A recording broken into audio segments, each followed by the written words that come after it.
22 जनवरी को राम मंदिर अयोध्या में प्राण प्रतिष्ठा प्रधानमंत्री नरेंद्र मोदी करेंगे। लेकिन इसी के इर्द गिर्द एक पूरी बहस छिड़ गई है, क्योंकि कुछ विपक्षी नेताओं को न्योता गया है, कुछ को नहीं गया है।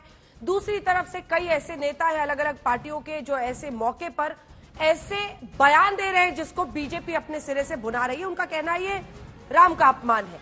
लेकिन ये तमाम मुद्दे एक तरफ, पीएससी में हम चर्चा करते हैं नंबर्स के आधार पर, और इसीलिए आज संजय कुमार जी हमारे साथ को डायरेक्टर सीएसजीएस के मौजूद हैं, जिन्होंने ये आंकड़े हमें मुहैया कराए हैं। उनसे भी समझेंगे कि इन आंकड़ों का अर्थ क्या है। प्रेम शुक्ला जी राष्ट्रीय प्रवक्ता भारतीय जनता पार्टी के हमारे साथ जुड़ गए, स्वागत है आपका। सुप्रिया श्रीनेत जी राष्ट्रीय प्रवक्ता कांग्रेस पार्टी के हमारे साथ जुड़ गई है। आरजेडी का पक्ष रखने के लिए प्रोफेसर सुबोध कुमार मेहता साहब हमारे साथ आज स्टूडियो में जुड़ गए हैं। मोटे तौर पर आज संजय जी भी समझाएंगे आपको धर्म और धर्म में ज्यादा आस्था, विश्वास या फिर मंदिर जाने वाले, रोज पूजा करने वाले, धर्म में बहुत ज्यादा निष्ठा रखने वाले या फिर कम निष्ठा करने वाले, वो किस तरफ जाते हैं ज्यादा, यही इस सर्वे के जरिए निकाला गया है। तो जो लोग अपने आप को मानते हैं कि आस्था का वोट का कनेक्शन, जो पहला आंकड़ा हम आपको दिखा रहे हैं उसमें यही है। लोकसभा चुनाव 2009 से हम कर रहे हैं शुरुआत, ये है आपके सामने आंकड़े जो एकदम कम, मतलब आस्था के मामले में खुद ही कहते हैं कि उनको कम धर्म से लेना देना है। वो एकदम कम वाली कैटेगरी में 2009 में 27% वोट गए थे कांग्रेस पार्टी की तरफ और 13% बीजेपी की तरफ। कम मतलब कम है, ठीक ठाक है, ऐसे कम है। वो वाले में से 25% गए कांग्रेस पार्टी की तरफ और वहीं पर 19% 2009 की ये बात हो रही है जब यूपीए की सरकार बनी थी। याद रखिए 2004 में बीजेपी को उखाड़ फेंका था, यूपीए की सरकार बनी, फिर पुनः वो 2009 में सत्ता में आए थे। तो ये 2009 की बात है। मध्यम मतलब मिड लेवल, हम विश्वास करते भी हैं, नहीं भी है, ठीक ठीक है, हमारे जीवन का एक हिस्सा है। 27% कांग्रेस की तरफ और कम 24% बीजेपी की तरफ। ज्यादा आस्था रखने वाले लोग यानी धर्म में ज्यादा, जिसको अंग्रेजी में आप रिलीजियोसिटी भी कह सकते हैं एक पैरामीटर में, 28% वोट गया था कांग्रेस और लगभग बराबर 29% बीजेपी को। लेकिन बाजी कैसे 2014 आते आते पलटती है, बढ़ता है ग्राफ बीजेपी का, वो हम आपको दिखा रहे हैं।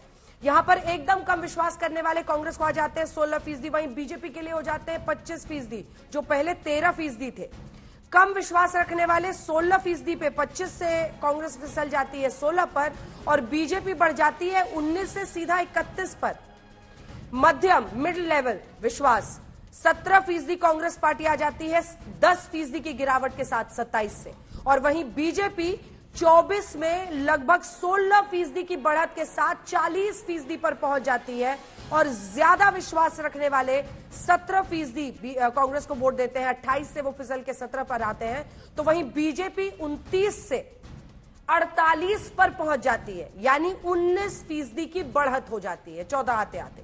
धर्म और वोट का क्या वाकई कोई रिश्ता है, ये सर्वे उस ओर इशारा कर रहा है, संकेत दे रहा है मोटे तौर पर।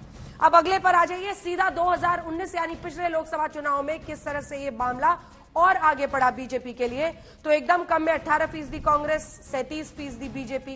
कांग्रेस को यहां पर 2% का लाभ हुआ था एकदम कम वालों में, फिर कम वालों में वो 16 से 17 पर पहुंचे, वहीं बीजेपी 31 से 45 पर पहुंच गई। मध्यम मिड लेवल में कांग्रेस 17 पे ही रही, वहीं 48% बीजेपी की तरफ, यानी उनको 8% की फिर उछाल मिल गई 14 से 19 आते आते, 40 से वो 48 पे पहुंच गए। लेकिन ज्यादा पर डालिए नजर, जो ज्यादा विश्वास रखते हैं धर्म में या फिर उसको मानते हैं, उनमें 10% कांग्रेस फिसल गई, 7% की गिरावट से 17 पे 10 में पहुंच गई, और बीजेपी पहुंच गई 48 से 53%, 53%। ये नंबर जो आप देख रहे हैं सबसे ज्यादा विश्वास रखने वालों का, वो अपने आप में एक पैरामीटर है। अब जल्दी से आपको ट्रैकर दिखा देते हैं जिसमें आप समझ जाएंगे कि किसकी लोकप्रियता में उछाल और कहां पर आई है गिरावट।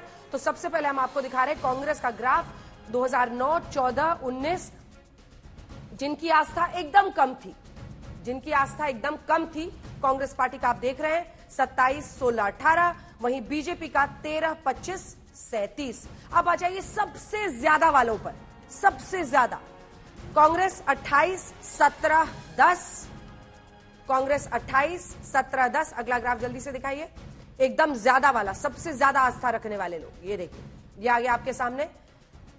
28, 17, 10 कांग्रेस पार्टी गिरती जा रही है। वहीं पर सबसे ज्यादा में बीजेपी 29 से 48, 48 से 53 पर पहुंच गई है। अब एक और सर्वे है ये सीएसडीएस का, जिसमें उन्होंने कहा मंदिर जाने वाले लोगों का बीजेपी कनेक्शन क्या है। जो हर रोज मंदिर जाते हैं, उन्होंने 28% बीजेपी को वोट दिया 9 में, 14 में 45, 2019 आते आते 51% हो गया। अक्सर जाते हैं मंदिर, वो 24 से 38 और फिर 43 हो गए। ये देखिए तीनों इलेक्शन में बढ़ रहा है उनका ग्राफ। उसके बाद कभी कभी जाने वाले 18%, फिर 32%। अगला दिखाइए जल्दी से, 18, 32, 42, 42%। और जो कभी नहीं जाते हैं उनमें भी इजाफा हो गया, वो भी 17 से 27 हुए और फिर 39 हो गए। अब मंदिर जाने वालों का बीजेपी का जो कनेक्शन है, उसमें हर रोज वालों का हम ट्रैकर अलग से आपको दिखा रहे हैं। बीजेपी के लिए देखिए कैसे वो 28, 45, 51 पहुंचा। जल्दी से दिखा दीजिए। और यही सीएसडीएस के आंकड़े हम आपको अब दिखाएंगे मंदिर जाने वालों के बाद। ये देखिए बीजेपी का ट्रैकर है 21, 35 और 41। ठीक है, ये पूजा करने वालों का कनेक्शन अब हम दिखा रहे हैं आपको, ये बहुत दिलचस्प है। 26, 41, 49, लगभग 50% पर पहुंच जाते हैं। अब ये अक्सर करने वाले 21, 35, 41, कभी कभी 16, 19, 41, कभी नहीं 14, 27, 35। तो कभी नहीं जाने वालों में ग्राफ उस तरह से नहीं बढ़ता है, 30, 35 में रहते हैं। लेकिन जो रोज जाने वाले हैं, जो ज्यादा विश्वास करते हैं, वो उधर और भी बह रहे हैं। अब हम आपको जल्दी से पूजा करने वालों का बीजेपी कनेक्शन ट्रैकर दिखा रहे हैं। 9, 14, 19 में 26, 41 और 49, यानी 50% के करीब पहुंच गया।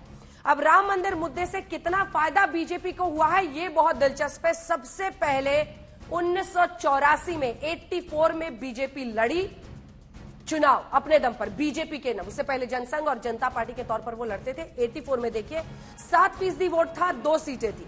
फिर आइए 89 पर, तब ये मंदिर आंदोलन बिल्डअप हो रहा था, 11.5% के आसपास पहुंचे, 85 सीटें आई। लेकिन 90 में गोलियां चली थी मुलायम सिंह सरकार में कार सेवकों पर उत्तर प्रदेश में। तब 91 में, उसके बाद जब लोकसभा चुनाव हुए तो 20% वोट हुआ और 120 सीटें आई। लेकिन जब 92 में जो विवादित ढांचा है उसके गिरने के बाद जब चुनाव हुए तो बीजेपी को वोट परसेंटेज में तो बिल्कुल फायदा नहीं हुआ, वो 20 के 20 पे ही रह गए। ये बहुत इंटरेस्टिंग है, इसको आप फिर से समझिए। 91 में जब 92 में विवादित ढांचा गिरा, उसके बाद 96 में चुनाव हुए, वोट परसेंटेज नहीं बढ़ा बीजेपी का, उनको वही 20% के ही आसपास वोट मिले। लेकिन सीटों में 41 सीटों की बढ़त मिली और उसके बाद से पूरा ग्राफ है ये बीजेपी का। 98 में वो 182 पर गए, फिर 99 में फिर 182 आए, 2004 में 138। और इन चुनावों में बिल्कुल मंदिर मुद्दा नहीं था। हाँ, मैनिफेस्टो में जरूर 89 के बाद बीजेपी डालने लगी, लेकिन मुद्दा बड़ा नहीं था। फिर भी 2009 आप देखिए 116, लेकिन 14 में जब मोदी पीएम चेहरा बने, उसके बाद से 282 और 303 सीटें बीजेपी को आई। आइए चर्चा की शुरुआत करते हैं। पहले मैं संजय जी आपसे समझना चाहती हूं, अगर पूरा हमने दिखाया, एक तो कम आस्था, ज्यादा आस्था, मंदिर रोज जाने वाले, नहीं जाने वाले, पूजा रोज करने वाले, नहीं करने वाले, ये मोटे तौर पर ये नंबर्स क्या बता रहे हैं? देखिए, पहले दर्शकों के लिए स्पष्ट कर देना चाहिए, ये सारे आंकड़े हिंदू मतदाताओं के बारे में है, इसमें मुस्लिम और अन्य धर्म के लोगों की शामिल नहीं है। और ये तमाम अलग अलग तरह के सर्वेज हैं। सर्वे में हम ये सवाल पूछते रहे और कई सर्वेज के आंकड़ों से हमने ये खंगालकर ये आंकड़े निकाले। जो पहला आंकड़ा आप दिखा रहे तो वो सिर्फ हम सीधे सीधे नहीं पूछते कि आपका धर्म में कितना आस्था है। कई सवाल पूछे गए और वो 5-6 सवालों, जो धर्म में तमाम तरह के जो काम आप करते हैं उसके आधार पर वो बनाया था कि जिनकी आस्था कम है, ज्यादा है। मोटी सी बात क्या है, सीधा सीधा संबंध दिखाई पड़ता है। ज्यादा धार्मिक लोग बीजेपी के लिए ज्यादा वोट कर रहे हैं, चाहे आप 19 को देख लें, चाहे 14 को देख लें। तो तमाम आंकड़े जो आपने दिखाए, जो लोग ज्यादा रेगुलरली जाते हैं मंदिर, उनका वोट बीजेपी की तरफ ज्यादा है, और जो लोग कम जाते हैं मंदिर, उनका वोट बीजेपी की तरफ थोड़ा कम जाता है। उसी तरह से पूजा, जो लोग घर में पूजा करते हैं या मंदिर जाके पूजा कर रहे हो, उनमें भी आप देखेंगे तो बहुत सीधा संबंध है। जैसे जितने ज्यादा लोग पूजा करते हैं उनका वोट बीजेपी की तरफ ज्यादा दिखाई पड़ता है। अब इसमें कुछ अपवाद होंगे, हम कह सकते हैं, लेकिन मैं तो फलाना आदमी को जानता हूं, वो तो रोज पूजा करता है, लेकिन शायद वो बीजेपी को वोट नहीं करता। अपवाद हो सकता है, लेकिन ये देश भर के जुटाए हुए आंकड़ों का निचोड़ है। और ये भी देखें, 9, 14 और 19 ये लगातार ट्रेंड बढ़ता जा रहा है। और जिसकी हम चर्चा करने जा रहे हैं, जो 24 में अब जब राम मंदिर के बारे में 22 जनवरी को यह सब कार्यक्रम होगा, तो क्या ये ट्रेंड हमें आगे बढ़ता हुआ दिखाई पड़ेगा? इस वक्त तो नहीं कह सकते, लेकिन पुराने आंकड़े बता रहे हैं कि ट्रेंड बिल्कुल साफ है। जितने ज्यादा धार्मिक लोग हो रहे हैं, उतना ज्यादा वोट उनका बीजेपी की तरफ जा रहा है। जितने लोग ज्यादा धार्मिक हो रहे हैं, उतना वोट ज्यादा बीजेपी को जा रहा है। तो क्या 22 जनवरी का असर मई में होने वाले चुनावों पर पड़ेगा? ये नहीं, जो तीसरे नंबर का ग्राफिक्स है वो एक बार स्क्रीन पर दिखा दें। ये नंबर्स लाइए और 2019 पर मैं सबसे पहले आप दोनों की प्रतिक्रिया चाहती हूं। प्रेम जी, आपके साथ शुरुआत करते हुए, जब बीजेपी को 53% जी ये ज्यादा विश्वास रखने वाले और 10% कांग्रेस को, तो आप लोग तो बहुत गदगद होंगे। जितना हम भगवान, धर्म की बात करें, प्रशासन से, प्रशासनिक काम से लोगों का ध्यान हटाएं, महंगाई बेरोजगारी से ध्यान हटाएं, उतना हमारे लिए वोट आएगा।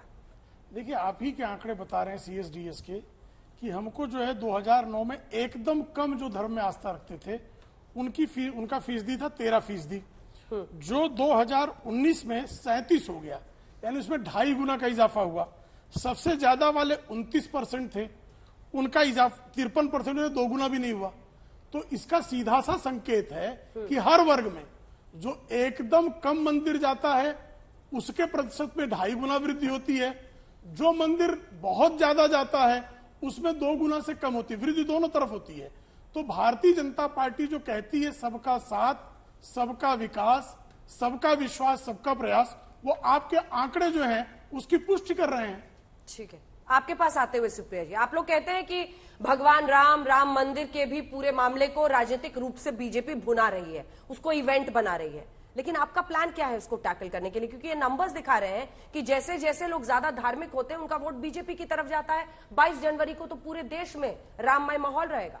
मुझे ऐसा लगता है सबसे पहले चीज को टैकल करना चाहिए। धर्म क्या है और किस आधार पे आप किसी को ज्यादा धार्मिक मान रहे हैं, किसी को कम मान रहे हैं। हो सकता है कोई व्यक्ति कभी मंदिर ना जाता हो लेकिन धर्म भीरू हो सकता है वो भगवान में ज्यादा आस्था रखता हो सकता है वो न्याय को ज्यादा मानता हो सकता है वो सत्य में आस्था रखता हो सकता है वो नारी सम्मान में आस्था रखता हो, जो धर्म के मूल हैं। तो सबसे पहले एक हिंदू होने के नाते और एक प्रैक्टिसिंग हिंदू होने के नाते मैं जानना चाहती हूं कि धर्म क्या है और धर्म क्या सिखाता है। क्या धर्म यह सिखाता है कि IIT BHU जैसे कैंपस में भाजपा की IT सेल के गुर्गे जाएं, वहां पर लड़कियों की ईव टीजिंग करें और आरोपी बन जाएं, बलात्कार के, सामूहिक बलात्कार के 60 दिन तक उनके खिलाफ कोई कार्रवाई ना हो और उन 60 दिनों में वो भाजपा का मध्य प्रदेश में IT सेल चलाएं?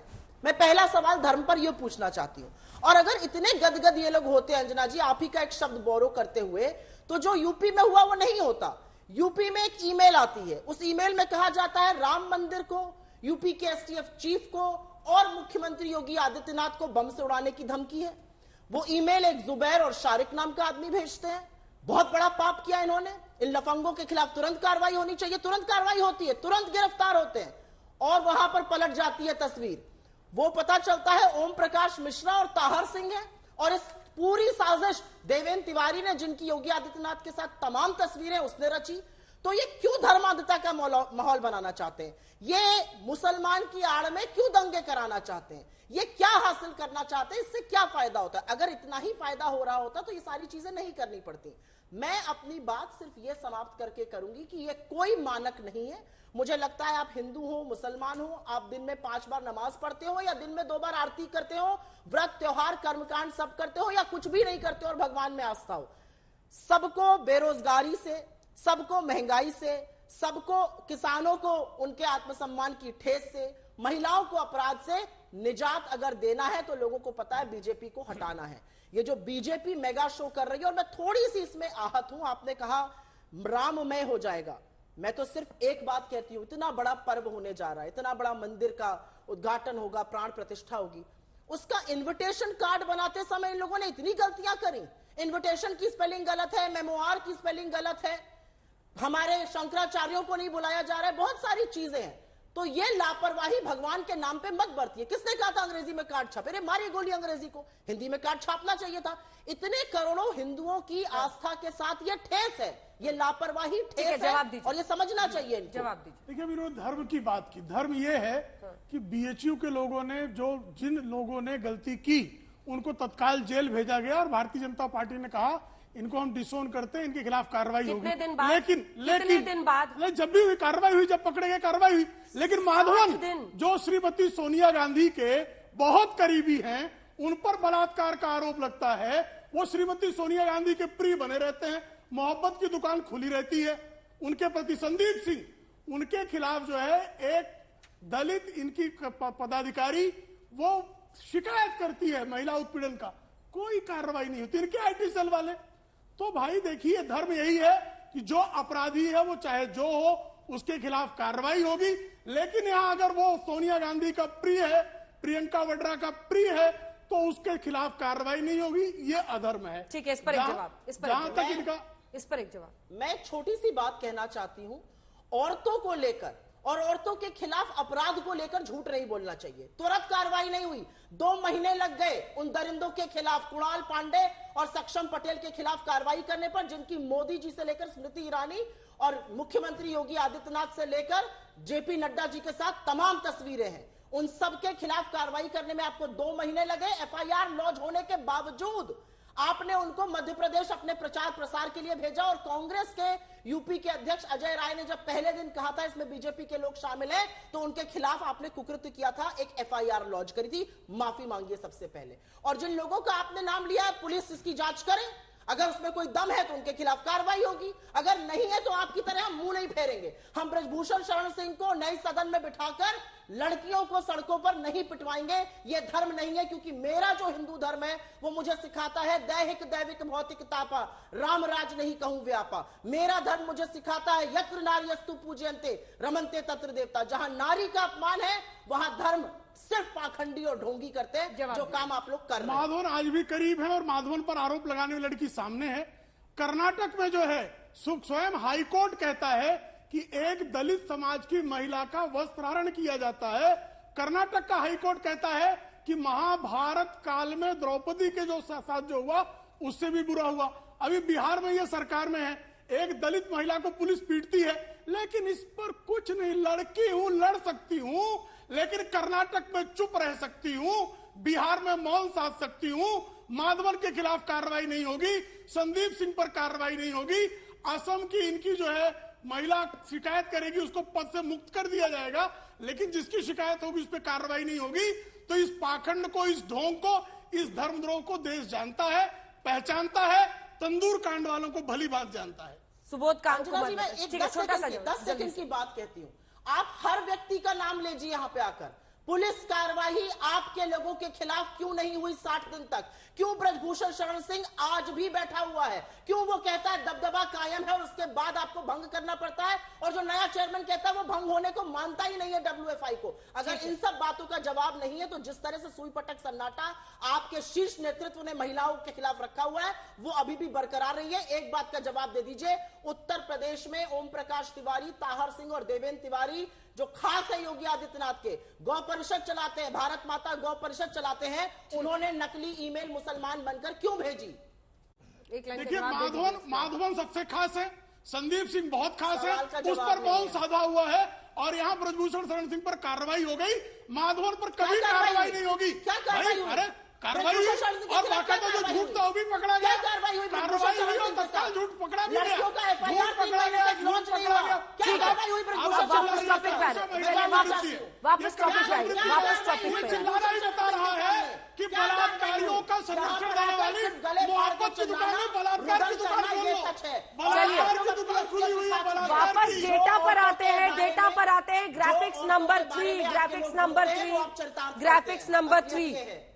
सबसे ज्यादा आस्था या धर्म या पूजा करने वाले, नहीं, मैंने उनको भी चुप कराया था, उनको भी चुप कराया। ये जो 10% है, 10% है कांग्रेस की तरफ वोट करने वाले और 53% बीजेपी की तरफ। धर्म की परिभाषा पर तो यहां बहस हो गई, लेकिन आप लोगों की स्ट्रैटेजी क्या है इसको हैंडल करने के लिए? थोड़ा तो आप लोग मतलब पॉलिटिकली भी एनालाइज करके बातचीत कीजिए ना। जवाब दीजिए मेहता साहब। जी देखिए, ये जो ट्रेंड हमारे सामने अभी आपने दिखाया है, हाँ। ये ट्रेंड विचलित करती है। ये ट्रेंड विचलित इसलिए करती है क्योंकि देखिए, आदमी भी वही है, जनमानस भी वही है और धर्म भी वही है। लेकिन जैसे ही नरेंद्र मोदी जी सत्ता में आते हैं 2014 और 2019 में, तो देखिए ट्रेंड जो है एकदम डबल और ट्रिपल हो जाता है, वोटिंग पैटर्न बदल जाता है, उनका नंबर ऑफ सीट बदल जाता है। ऐसा इसलिए होता है कि भारत की जनमानस की जो मुद्दा है उस मुद्दे का अपहरण मीडिया और बाजार और धर्म के माध्यम से किया जा रहा है। सांस्कृतिक राष्ट्रवाद को आगे कर धर्म को यूज कर सांस्कृतिक वर्चस्ववाद की नीति अपनाई जा रही है, जिसका जो है भारत की मासूम जनता पे ये असर पड़ रहा है कि ये जो सरकार है, ये सरकार जो है धर्म के आधारित चलने वाली सरकार है, संविधान के मूल्यों को विखंडित कर रही है। और संविधान के निर्माताओं ने जिन मूल्यों को संविधान में अंकित किया था, आजादी, भाईचारा और जो है प्रजातंत्र की प्रजातांत्रिकरण के साथ, देखिए ये सारा जो मुद्दा है, इनका मुद्दा गौन है। संस्थाओं को जो दुरुपयोग करके ओपोजिशन लीडर की तरफ जो है ये छोड़ देते हैं। और ये चाहे कर्नाटक हो, चाहे आसाम हो, चाहे बंगाल हो, चाहे बिहार हो। अभी मैं नहीं, एक मिनट, ये शुक्ला जी, स्ट्रैटेजी इनकी दिख रही है। स्ट्रैटेजी क्या है कि जनता मासूम है, उनको सांस्कृतिक राष्ट्रवाद और धर्म का चश्मा पहनाकर उनसे वोट करा दिया जाता है।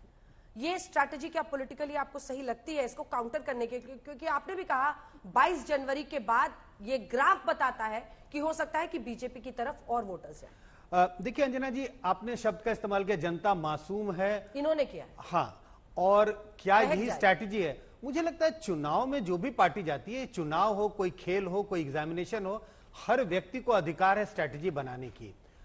तो पॉलिटिकल पार्टी है, चुनाव में जा रही है, वो स्ट्रैटेजी बनाएगी, कानून के दायरे में स्ट्रैटेजी होनी चाहिए और उस स्ट्रैटेजी का काट उसके प्रतिद्वंदी को ढूंढनी चाहिए। अगर उसका प्रतिद्वंदी उसकी काट नहीं ढूंढ पाता है तो स्ट्रैटेजी बनाने वाले की गलती नहीं है। जैसे मैंने कहा, चाहे वो आप रेस दौड़ रहे हो, चाहे एग्जामिनेशन दे रहे हो, पॉलिटिकल पार्टी भी एक तरह से रेस दौड़ रही है, ये चुनावी रेस है। हर पार्टी को स्ट्रैटेजी बनाने की जरूरत है, कोशिश उसकी अपनी कोशिश है। ये जरूर है, हमें लगता है कि कुछ ऐसे मुद्दे हैं जो बहुत अहम हैं, चाहे बेरोजगारी का मुद्दा हो, महंगाई का मुद्दा हो, पॉलिटिकल पार्टी इतनी चतुराई से स्ट्रैटेजी बना रही है, खासकर बीजेपी का मैं जिक्र कर रहा हूं कि ये बड़े मुद्दे जो हैं वो बिल्कुल दरकिनार हो जाते हैं, किनारे रह जाते हैं। लेकिन अब जिम्मेवारी किसकी है? क्या बीजेपी की जिम्मेवारी है? मुझे लगता है विपक्षी पार्टियों की जिम्मेवारी है कि इन मुद्दों को वो जनता के सामने लाएं और एक काउंटर नैरेटिव क्रिएट किया जाए। एक स्ट्रैटेजी कास्ट सेंसस की थी, 5 राज्यों के चुनावी नतीजों ने क्या बताया? कांग्रेस ने मैनिफेस्टो में डाल दिया है कास्ट सेंसस कराएंगे। देखिए, अगर विधानसभा के चुनाव नतीजों को देखें, पिछले 5 राज्यों में जो चुनाव हुए, वो तो ये बताते हैं कि एज अ स्टैंड अलोन अगर मुद्दे की बात करें तो जनता से पूछे, वो कहते हैं हाँ ये होना चाहिए, उससे विरोध नहीं है, इस मुद्दे के बारे में जनता के बीच में विरोध नहीं है। लेकिन क्या इस मुद्दे को ध्यान में रखकर लोग वोट दे रहे हैं और कांग्रेस को वोट करेंगे या ऐसी पार्टियों को वोट करेंगे जो इसके लिए एक तरह से प्रतिबद्ध हैं और इसकी तारीफदारी कर रहे हैं? ऐसा होता हुआ तो कम से कम विधानसभा के चुनाव के नतीजों में दिखाई नहीं पड़ा।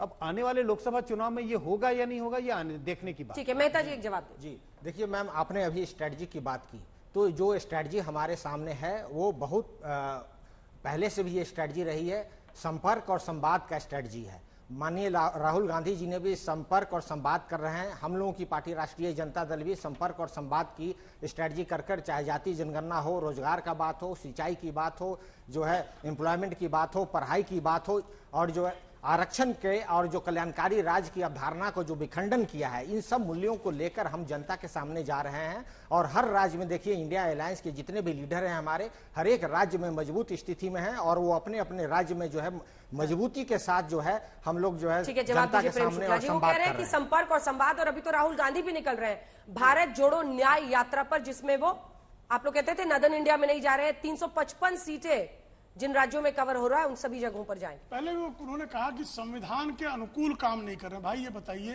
प्रभु रामचंद्र जी का मंदिर संविधान के अनुकूल बन रहा है कि नहीं बन रहा है? काशी कॉरिडोर संविधान के अनुकूल बना कि नहीं बना? महाकाल कॉरिडोर जो है संविधान के अनुकूल बना कि नहीं बना? केदारनाथ का पुनर्निर्माण संविधान के अनुकूल हुआ कि नहीं हुआ? ये सबको विपरीत क्यों लग रहा है भाई?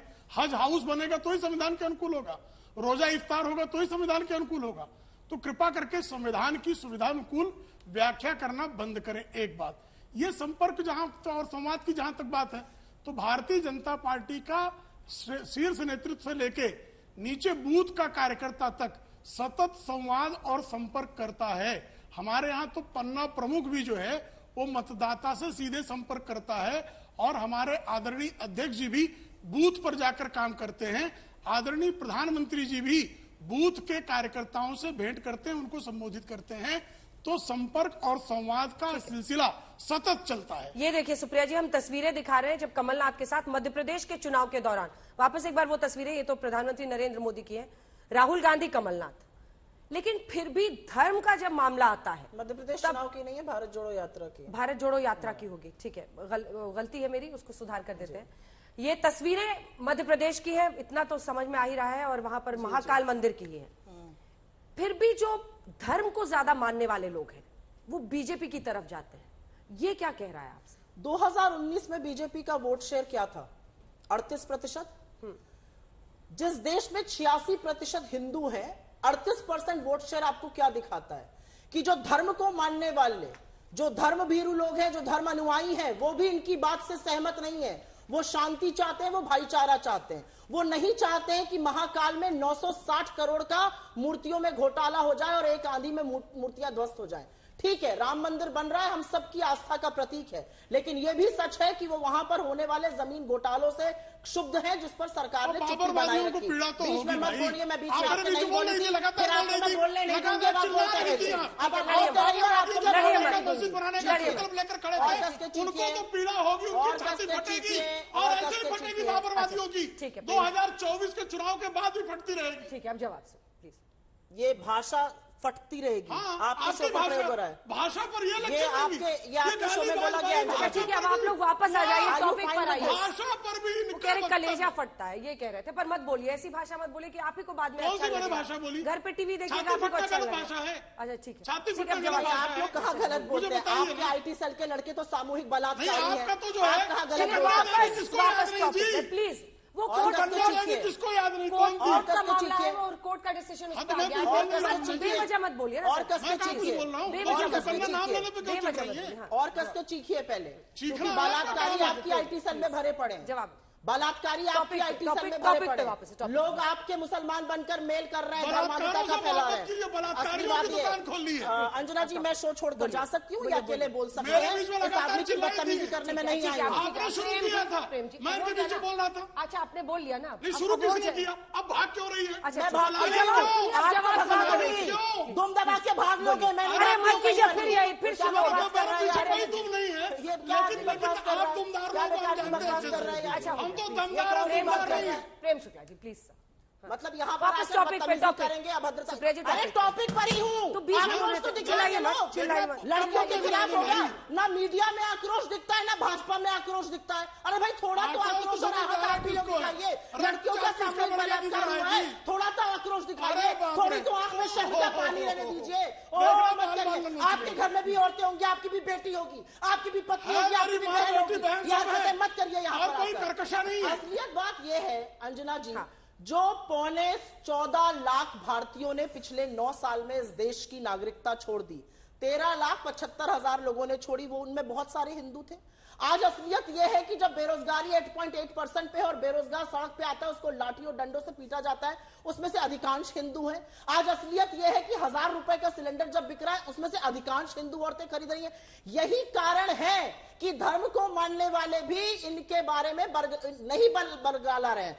आज असलियत यह है कि ये कहते हैं महाकाल की बात करते हैं, 900 करोड़ रुपए का घोटाला वहां हुआ, ये बात करते हैं राम मंदिर की, जमीन के घोटालों की जांच तो होगी ही एक दिन, और उसमें आपके शीर्ष नेतृत्व फंसा पाया जाएगा। मैं सिर्फ एक बात कहना चाहती हूं, और वो बात मुद्दे की है। भारत जोड़ो न्याय यात्रा जो हम 15 राज्यों से 6700 किलोमीटर की निकाल रहे हैं, वो तमाम लोकसभा क्षेत्रों को छुएगी। स्ट्राइक रेट राहुल जी का 70% रहा तेलंगाना में, जहां पर वो गए थे अपनी भारत जोड़ो यात्रा लेके। मुझे लगता है कि जो संवाद और संपर्क की बात आपने की थी और जो आरजेडी के प्रवक्ता ने की थी, वो जरूरी है।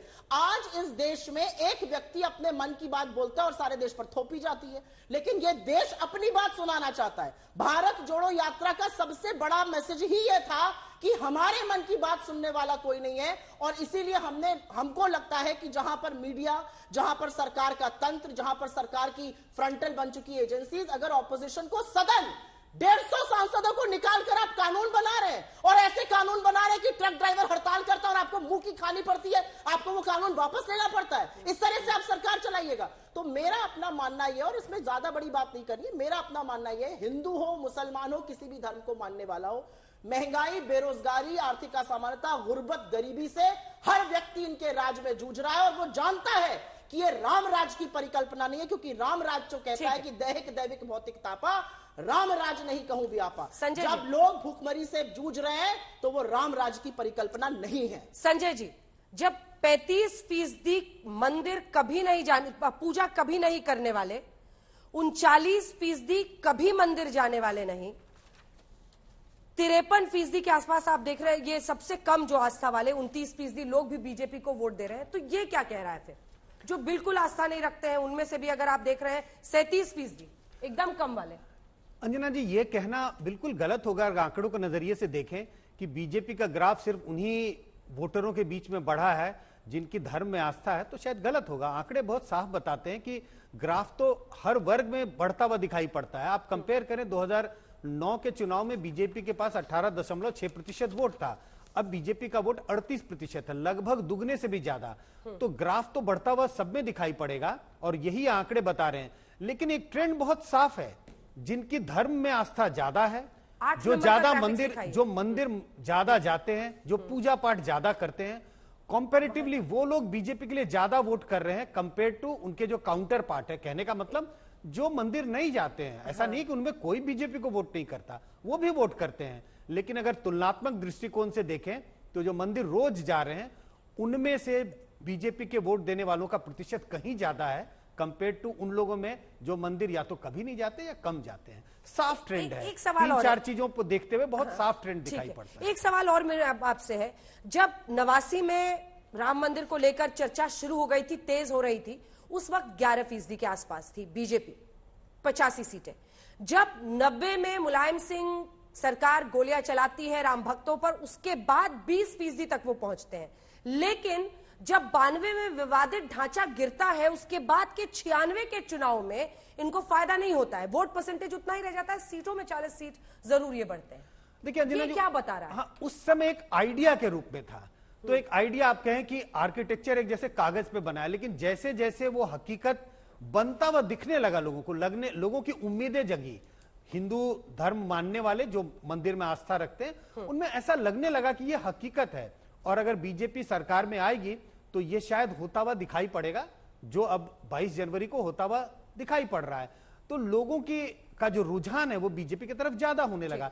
तो एक आइडिया के दृष्टिकोण से था और एक हकीकत बनता हुआ जब दिखा तो बीजेपी का ग्राफ आपको उसी तरह से बढ़ता हुआ दिखाई पड़ता है। मेहता जी, अब जल्दी जल्दी एक कमेंट ले रहे हैं। मेहता जी, इंडिया गठबंधन की ये स्ट्रैटेजी तो नहीं हो सकती कि वहां पर जितेंद्र आव्हाड, एनसीपी, शरद पवार गुट के ये कह दें कि भगवान राम मांसाहारी थे, या फिर एक रोज एक ऐसा बयान आता है जिसमें लगता है कि आप लोग बीजेपी की बी टीम बन रहे हैं, इंडिया गठबंधन के ही कई साथी, और आप लोग को सफाई देते फिरना पड़ता है उसके बाद। देखिए, राम मर्यादा पुरुषोत्तम राम सबके राम है, लेकिन जिन लोगों ने सबसे बड़े राम के अनुयायी महात्मा गांधी, जो सुबह से शाम तक सीताराम राम राम करते थे, उनको हे राम तक पहुंचाने का अगर किसी ने काम किया है, उस आइडियोलॉजी के तहत जो है भारतीय जनता पार्टी आज भी काम कर रही है। ये जो लड़ाई 2024 की लड़ाई आप देख रहे हैं, ये ऐतिहासिक लड़ाई है। ये लड़ाई जो है सम्राट अशोक कि जो मौर्य वंश था उसको खत्म किया तब की बात है, महात्मा गांधी की हत्या किया तब की बात है। और जब ये बात अभी संजय जी कह रहे थे कि 92